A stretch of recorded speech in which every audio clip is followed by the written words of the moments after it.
Circulatory system యొక్క disorders ఏంటివి? Circulatory system యొక్క డిజార్డర్స్ ఏంటివి? హైపర్ టెన్షన్ అందరూ తెలుసు. హై బీపీ ఉందిరా మనకి అని. హై బీపీ ఉంది, రైట్. హైపర్ టెన్షన్ అన్నా, హై బ్లడ్ ప్రెషర్ అన్నా, హై బీపీ అన్నా ఒకటే. ఇది ఎట్లా వస్తుందంటే, హైపర్ టెన్షన్ అనేది ఒక క్రానిక్ మెడికల్ కండిషన్. సో దీని లోపల in which blood pressure in arteries is elevated. Arteries లోపల బ్లడ్ ప్రెషర్ అనేది ఎలివేట్ అవుతుంది. So normal blood pressure at rest, మనిషి కూర్చున్నప్పుడు సాధారణంగా నార్మల్ బ్లడ్ ప్రెషర్ ఎంత అంటే 120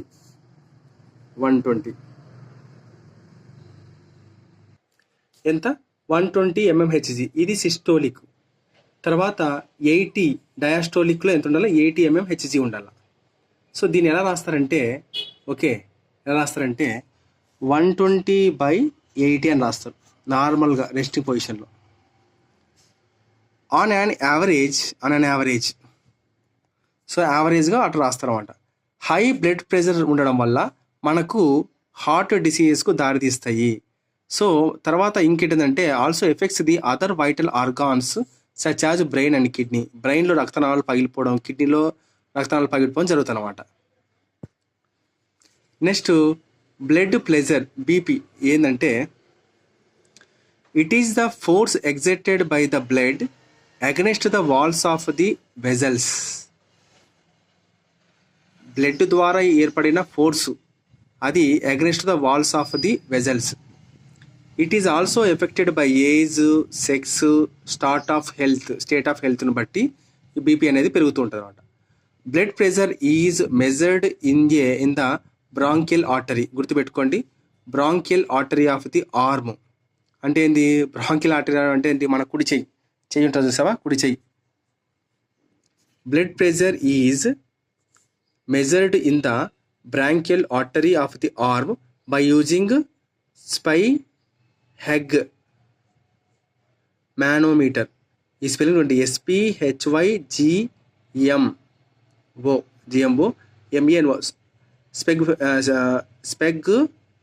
స్పెగ్మో మానోమీటర్ ఉంటుంది. సో ప్రెషర్ 120/80 ఉంటుంది. Is considered normal blood pressure in human being. The upper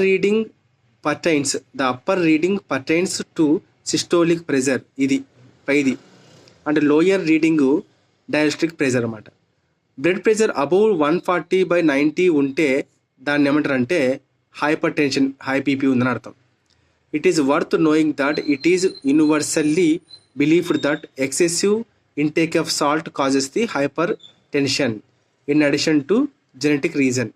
so genetic రీజన్లో వస్తుంది. ఉప్పు ఎక్కువ తీసుకోవడం వల్ల కూడా మనకు బీపీ అనేది పెరుగుతుంటుంది అనమాట. 140/90 ఉంటే హై బీపీ.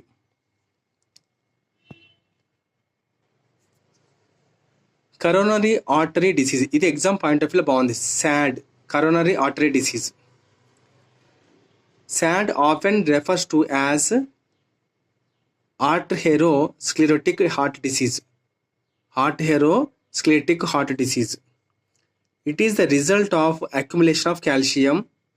ఇది ఎందుకు వస్తుందంటే అక్యుములేషన్ ఆఫ్ కాల్షియం కానీ, అక్యుములేషన్ ఆఫ్ ఫ్యాట్ ద్వారా కానీ, కొలెస్ట్రాల్ కానీ, మరియు fibrous tissues along the wall of the coronary arteries. అంటే ఏంది? కాల్షియం నిండిపోయిన, ఫ్యాట్ నిండిపోయిన, కొలెస్ట్రాల్ నిండిపోయిన, ఫైబ్రస్ టిష్యూస్ నిండిపోయిన along the wall of the coronary arteries. అంటే గుండెలో కరోనరీ ఆర్టరీస్ ఉన్నాయి కదా, దాని గుండా మనకు ఇవన్నీ నింపిపోయినప్పుడు which makes their lumen narrow. ఇంకా ఆల్రెడీ ఆర్టరీస్ నారోనే ఉంటాయి, ఇంకా నారో అయినప్పుడు this narrow blood vessel reduces the blood flow to the heart.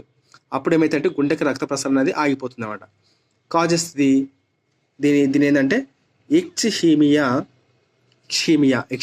Very important. ఇది coronary artery disease. Blood flow ఇంకా నేరో అయిపోతే బ్లడ్ వెజల్, దీనికి ఏమంటారు కండిషన్? ఎక్స్షీమియా.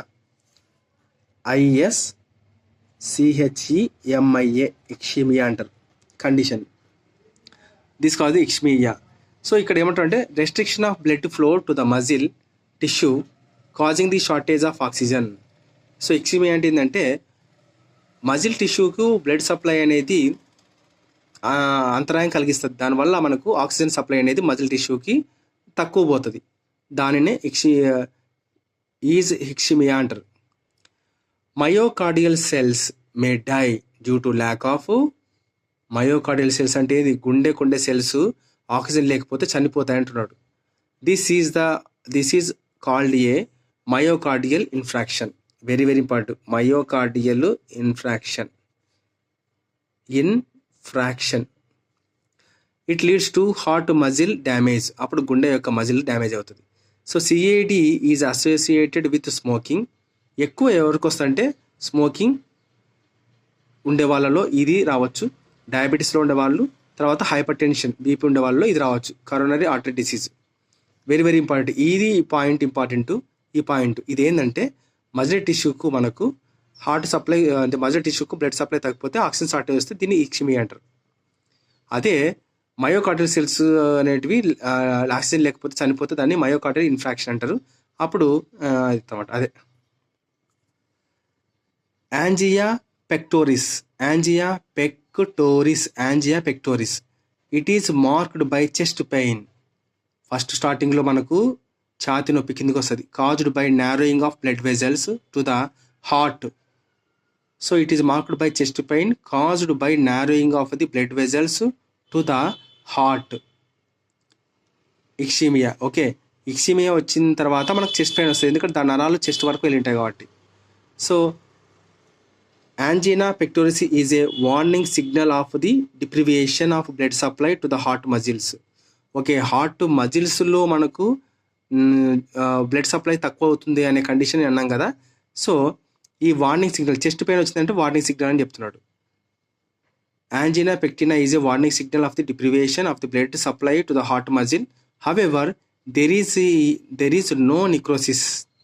అంటే ఏంది, డెత్ ఉండదు దీంట్లో, మాత్రం ప్రాణాయాపం ఉండదు. ఓకే, దీంట్లో మాత్రం ప్రాణాయాపం ఉంటుంది, ప్రాణం పోయే అవకాశం ఎక్కువ ఉంది. హవెవర్ ఏదేమైనప్పటికీ కూడా there is no necrosis, death of the cardiac muscle tissue.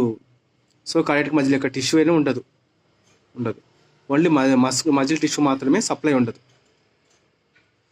Muscle టిష్యూకు supply ఉండకూడదు, షార్టేజ్ ఆఫ్ ఆక్సిజన్ ఉంటుంది, అంతే, ఏం లేదు, చనిపోతుంది అనమాట. ఇది మాత్రమే చనిపోతుంది, ఇక్కడ మాత్రం చనిపోతుంది. So it occurs in men and women of any age, any వయసులో ఉన్న మెన్స్లో జరిగిపోతుంది. But it is more common among the middle age and elder people. The major risk factors for angina including smoking, diabetes, hyper cholesterol, hyper tension. Okay చూడండి, smoking వస్తుంది, diabetes వస్తుంది, hyper blood pressure అన్న hyper tension ఒకటే. High cholesterol, ఇక్కడ cholesterol వల్ల వస్తుందా మనకు, చూడండి ఇక్కడ కొలెస్ట్రాల్ ఇవ్వలే, బట్ ఇక్కడ కొలెస్ట్రాల్ ఇచ్చినాడు. చూడండి, గుర్తుపెట్టుకుని కొలెస్ట్రాల్ ఇక్కడ ఇచ్చినాడు మనకు. Okay right. హై కొలెస్ట్రాల్ వల్ల వచ్చేది ఏంటంటే angina pectoris. Next heart failure. It is a condition in which the heart is unable to provide sufficient pumping action to distribute blood flow to meet the needs of body. Common causes of heart failure ఏంటిదంటే include myocardial infarction. Okay, myocardial infarction, heart attack. Okay, localized death of heart tissues, దీన్నే necrosis అంటారు. localized death of heart tissues అన్ని necrosis అంటారు. and other forms of ischemic heart disease. So ఇవన్నీ కారణాలు అన్నమాట. తర్వాత hyper tension, ఈ 3 కారణాల వల్ల కూడా మనకు హార్ట్ ఫెయిల్యూర్ అవ్వే అవకాశం ఉంది. It is also called the congestive heart failure. So దీన్ని ఎందుకు కంజెక్టివ్ హార్ట్ ఫెయిల్యూర్ అంటారంటే, because congestion of the lungs is one of the main symptom of this disease. Okay, congestive heart failure ఎందుకంటారంటే, so because congestion of the lungs is one of the main symptom of this disease. ఈ డిసీజ్కు lungs నుంచి వచ్చిన oxygen అందకపోవడం వల్ల మనకు conjunction of the lungs అనేది పేరు వచ్చింది. Heart failure is not the same as cardiac arrest. Heart failure is not the same as the cardiac arrest. Cardiac arrest వేరు, హార్ట్ ఫెయిల్యూర్ వేరు. హార్ట్ ఫెయిల్యూర్ ఈజ్ అనేది cardiac అరెస్ట్కి సమానం కాదు, రెండు ఒకటే కాదు. హార్ట్ అటాక్, సి క్లోజరీ. ఓకే, హార్ట్ ఫెయిల్యూర్ అంటే వేరు, హార్ట్ అటాక్ అంటే వేరు. ఈ రెండు కార్డియాక్ అరెస్ట్ అన్నా హార్ట్ అటాక్ అన్న ఒకటే. బట్ హార్ట్ ఫెయిల్యూర్ అంటే ఏంది, అది హార్ట్ ఫెయిల్యూర్ అయిందంటే ఏంది, దానికి ఆక్సిజన్ సప్లై లేదు. కార్డియాక్ అరెస్ట్ అంటే ఏంది, కొవ్వు పెరకబెట్టింది అనమాట. అది గ్లోజరీ చూడమంటున్నాడు.